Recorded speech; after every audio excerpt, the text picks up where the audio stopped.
Hi, and welcome to PhD Mystified. The go-to podcast for aspiring and current doctoral students.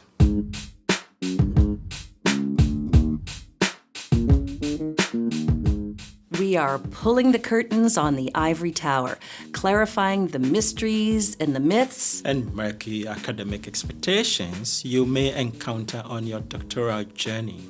I'm Julianne Burgess, Adjunct Professor of Education at Brock University. And I am William Ankoma, Assistant Professor of Education at St. Francis Xavier University. We are diverse folks with diverse perspectives. And William here, I'm a black man from Africa, to be precise, Ghana, and I'm a Canadian also, so I'm a Ghanaian Canadian educator, scholar. Right. And Julianne here, I'm a white settler. I bring a feminist lens with working class immigrant roots. And we both came to our PhD programs as mature students. Right. And today, we are beginning at the beginning. We're asking the question, how do you know if you should do a PhD? Yes, but before we break this down for you, our beautiful listeners, we have to know what a PhD is. In fact, PhD stands for Doctor of Philosophy. It doesn't mean you're going to study philosophy, but it's a terminal or the highest academic degree one can obtain in a field of study. In fact, the student or the candidate follows a particular course of study and research. Right. And the purpose of this PhD is for you to make a significant contribution to the advancement of knowledge in a particular field by doing original research. Now, it used to be that the typical PhD student was a male, white male, high achiever from a privileged background, but that's no longer the case. So that demographic has changed. Right. So you have me as a black person in there, right, with a PhD. And we have racialized minority folks, everybody in there. So, but the question is, how do we know whether PhD is right for you? Right. So, and why, let's look at the question, why engage in doctoral studies in the first place? What exactly do you hope to gain from a PhD? So that's where we begin. How do you know it's right for you? William, how did you know? Well, I knew that I wanted a PhD in 1996, actually, when I entered my teacher training college in Ghana. That qualification was to give me the chance to teach from grades 1 to 9. But as a teacher, I didn't want any limitations on whatever level I could teach. So I had in mind that with a PhD, I'll be able to teach, at the secondary school or the college or the university. It's a dream that I'm really happy that I stayed course and it's come true. And here I am. I can teach across levels. And that's great. That's great. Beautiful. So for most of my teaching career, I never actually seriously considered doing a PhD, but I always held it up as the pinnacle of achievement. And then suddenly my friends and family members were starting to talk about retirement, and I started to panic because I felt I hadn't accomplished the things that I wanted to accomplish. And when I really started to think about what I wanted to do, it was the PhD that I kept coming back to. I had finished my master's and discovered how much I enjoyed working with research and theory. And that was something that I couldn't let go of. I wanted more. And here we are. So there's a bit of a contrast in our stories, and in fact, some of the research that's been done suggests that there are three main reasons for doing a PhD. To meet someone else's expectations, whether it's parents or perhaps it's your master's supervisor whispering in your ear that it's time for you to consider a PhD, and that was my experience. And for some people, it's for personal fulfillment, as I was saying, and it can also be for career advancement, which was essentially what you were just talking about. Right. So, I wanted a PhD, didn't mean I just wanted it and to teach across levels.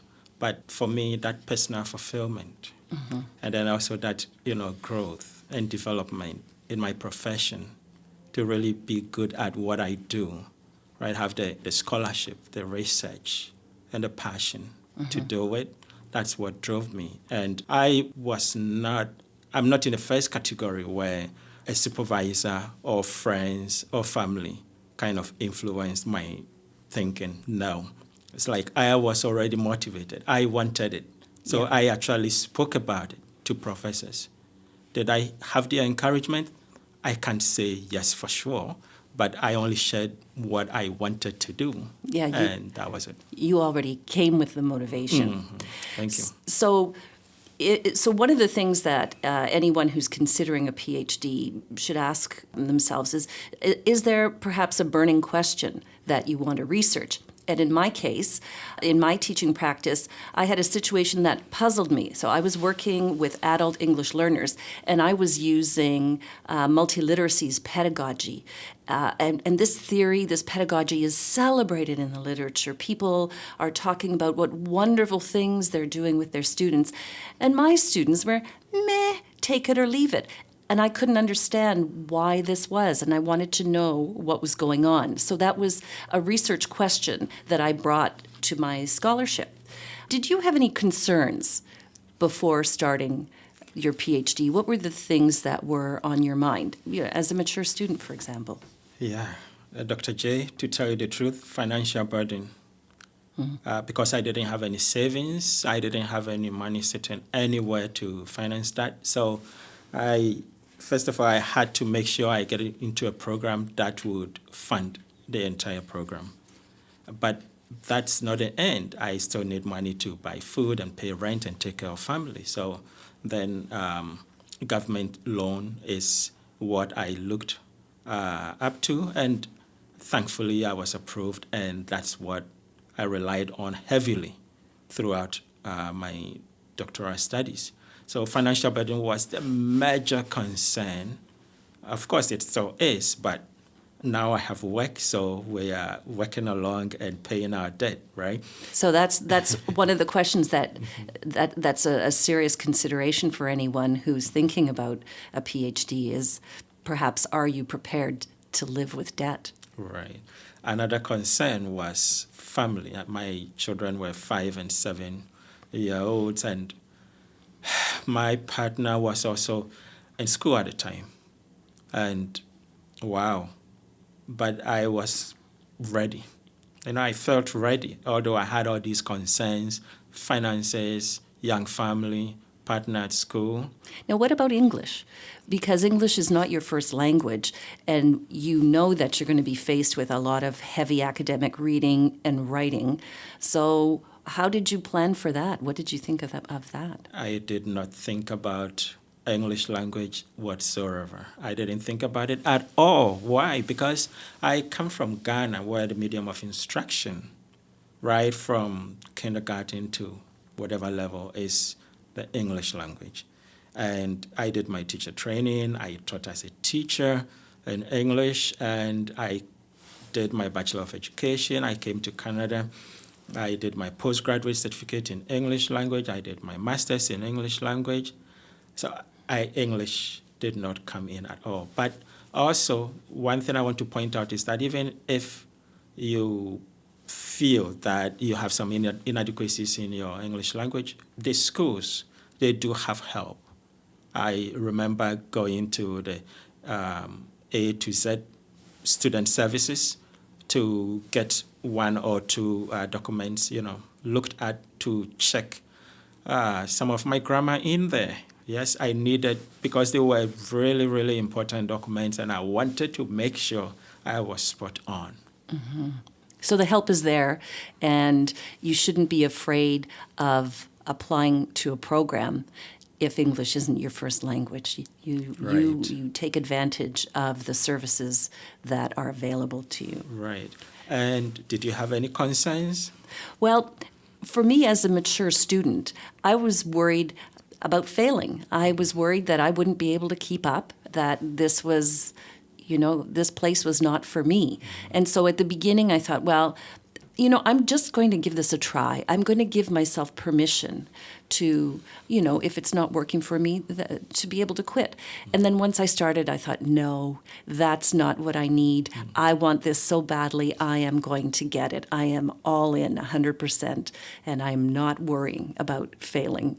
That is not an option. We're going for gold. I'm glad you said, as a matured student, you were debating in your head, is this really for me? I actually didn't think about it that way.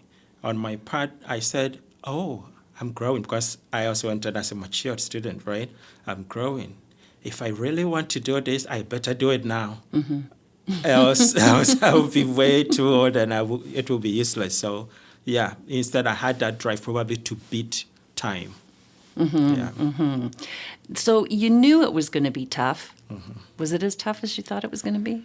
No, it wasn't. I would say it was challenging, but was fun. It was so much fun, learning with peers who have similar ambitions, senior colleagues graduating, and typically even convocation, you see just 1 or 2 PhDs among the lot.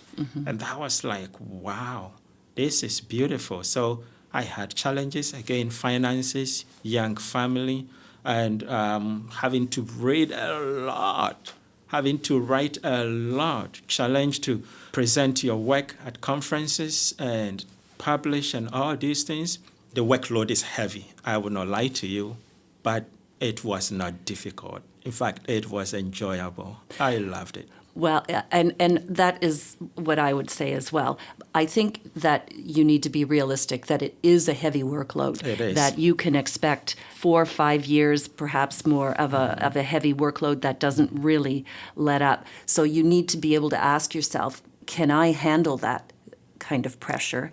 And have you got ways to stay motivated when the going gets tough?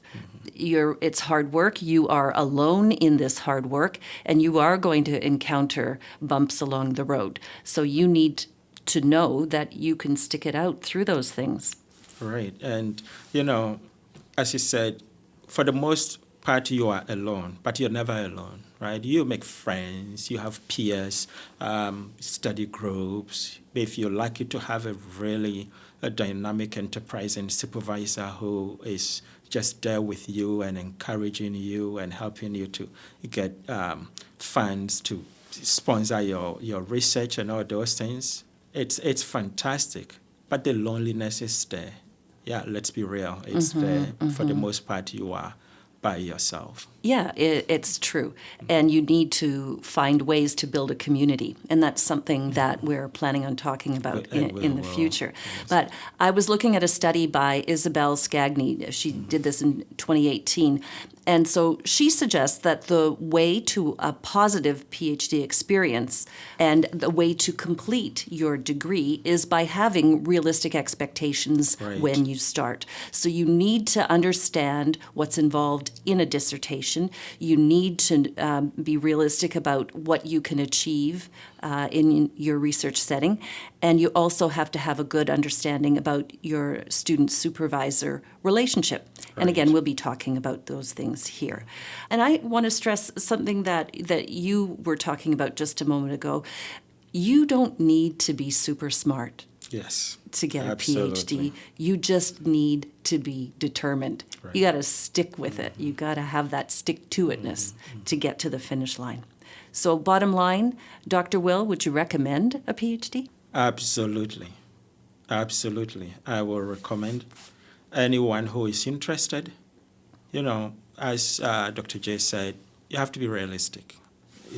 Coming from Isabella's research, we have to be realistic. Would you have the time? Are you that disciplined? Are you committed to this goal? Or you just want to taste it like palm wine or just any wine you taste and then you move on to another one? Even to put your application together, it's time consuming.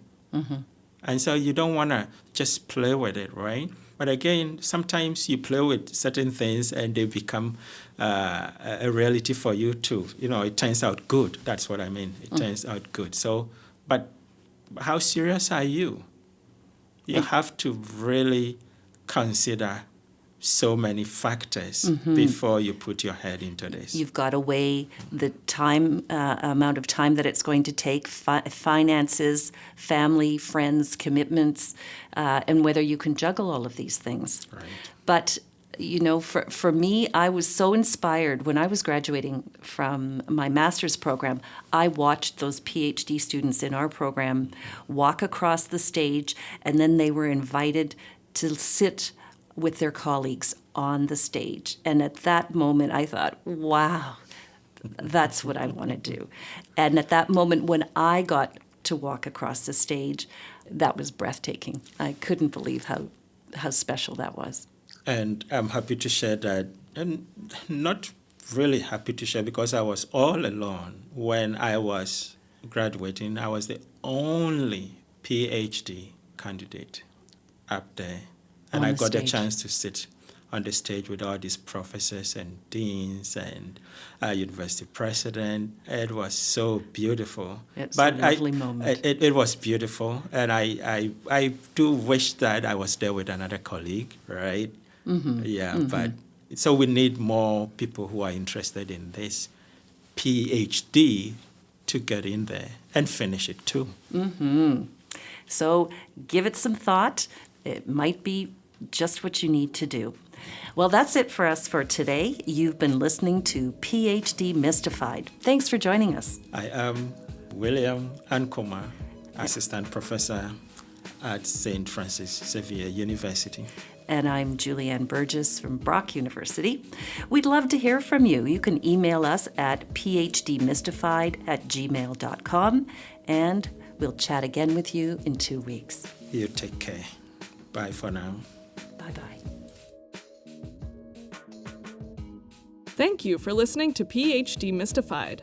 If you enjoyed this episode, please like and subscribe to stay updated on new releases. We love to hear from our listeners, so please reach out to us at phdmystified@gmail.com if you'd like to get in touch. This podcast is hosted and produced by Julianne Burgess, PhD, and William Ankoma, PhD, in collaboration with Brock University's Makerspace Studio. Co-produced and edited by Serena Atella. Music is High on Loungin' by Wax Lyricist. This podcast is financially supported by St. Francis Xavier University.